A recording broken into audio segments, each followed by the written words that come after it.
What is up, YouTube? My name's David Lee, and you're watching AsianWithCards. And we got Craig over here. How you doing?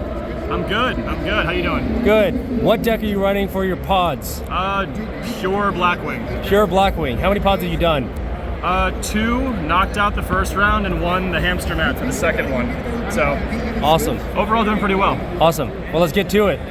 All right. So getting into main deck, 3 of each name is really standard. So 3 Shura, 3 Bora, 3 Kalutes, 3 Sirocco, and 3 Blizzard. Opted for 2 Vayu and then the 1 Gale. I don't understand any Blackwing players cutting the names down.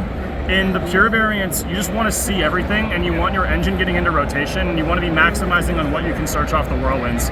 If you're playing less Boras, you're playing less normal summons, you're applying less pressure. So to me, it just makes the most sense to value your consistency. One second, I just have to ask, whose signature is this? That's Gage Nim Nim. Signed these 2 years ago down in Rosemont. Do you shove it in Joseph's face? I wish. He was playing Edison, maybe. And then the Dark Arms. That's it for monsters. Spells, 2 Whirlwind, 1 MST, 1 Heavy.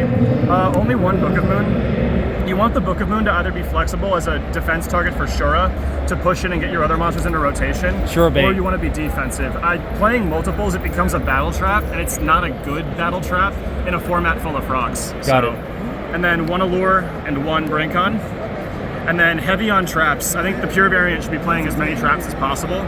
So 3 Icarus, 2 Prison, 2 Bottomless. They're both really solid. They let you hold tempo. The problem cards that beat the Blackwing cards typically have to be normal summoned or special summoned or declare in. So double Royal Oppression. You need to be on 2 Royal Oppression playing Blackwing.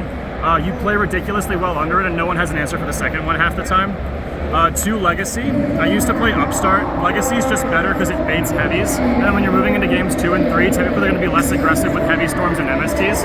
So I like it a lot. It's also a super easy side out target in the games 2 and 3. And then the 1 Mirror Force, 1 Judgment, 1 Dust Shoot. That's it for the main. Moving to the extra deck. How successful has been Yada? One more time. How successful was Yada? Yada. Legacy Yada. I liked it. Worst case scenario, it draws you into a better piece.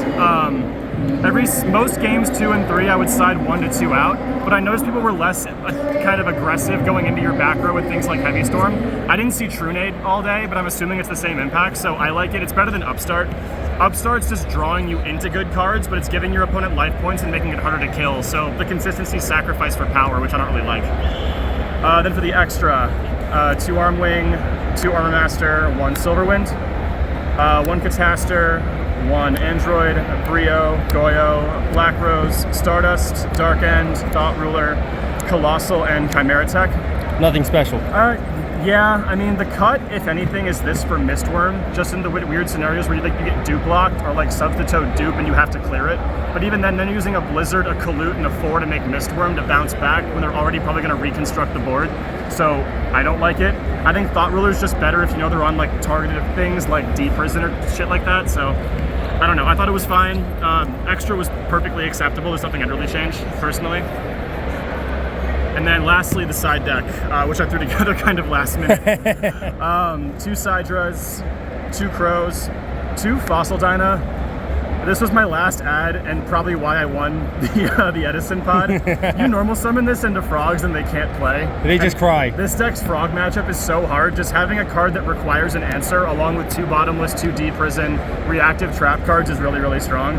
2 Knock. I think this card's broken. I played against, in round 3, this pile of like Raikos and Hamsters and all this other stuff, and Knock just cleared a Raiko. And then all of a sudden you're spending the entire match playing through set cards, not worried about Raiko. It's crazy strong.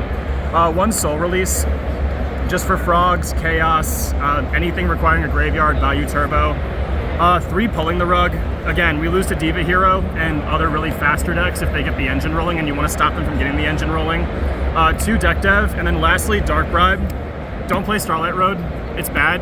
If you want to protect your back row, just play the Dark Bribe. You give them a card, but you insulate your back row, and then you have 2 options in your deck that are going to prevent you from getting hit by heavies and Trunades without having to have your Royal Oppression lose its value into, or your Starlight Road lose its value into Royal Oppression.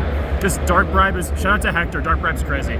So But yeah, that's the deck, pure Blackwing. It's my favorite deck in Edison and the only deck I like playing. So I'm glad it worked and got me the hamster mat. So.